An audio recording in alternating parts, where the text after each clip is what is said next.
ગીર સોમનાથ પોલીસને એક મોટી સફળતા મળી છે।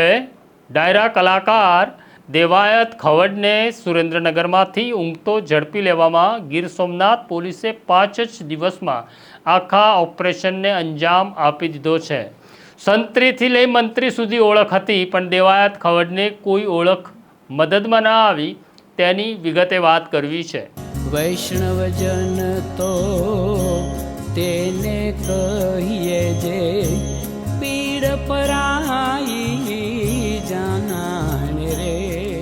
નમસ્કાર, નવજીવન ન્યૂઝમાં તમારું સ્વાગત છે અને હું છું તમારો પ્રશાંત દયાળ। વાત કરવી છે ગુજરાતના જાણીતા ડાયરા કલાકાર દેવાયત ખવડની।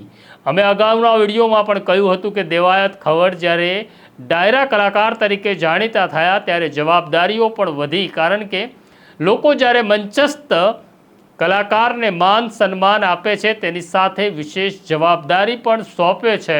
પણ દેવાયત ખવડ આ જવાબદારી નિભાવવામાં નબળા સાબિત થયા અને દેવાયત ખવડને તો બસ મારે બદલો લેવો છે એ જનૂન સવાર હતું। હિંસાથી કોઈ વાતનો ઉકેલ આવતો નથી, હિંસાના માર્ગે જાય છે તે હિંસાનો જ ભોગ બને છે।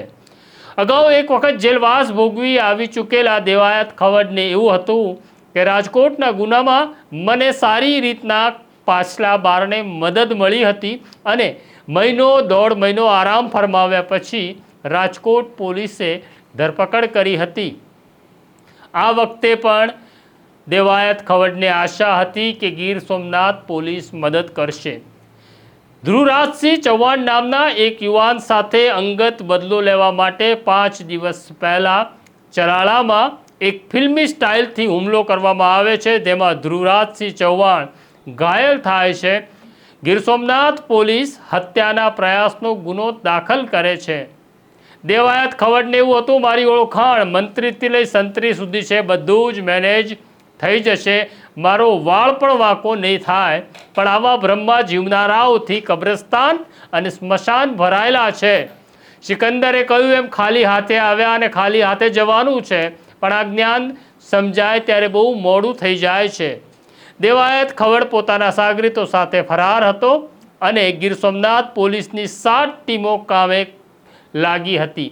દરેક વખતે રાજકીય દબાણ લાવી પોલીસને મેનેજ કરનાર દેવાયત ખવડને એવું હતું કે ગીર સોમનાથ પોલીસ મેનેજ થઈ જશે, પણ ગીર સોમનાથના એસપી મનહરસિંહ જાડેજાને ઓળખવામાં કદાચ ભૂલ કરી હોય તેવું લાગી રહ્યું છે।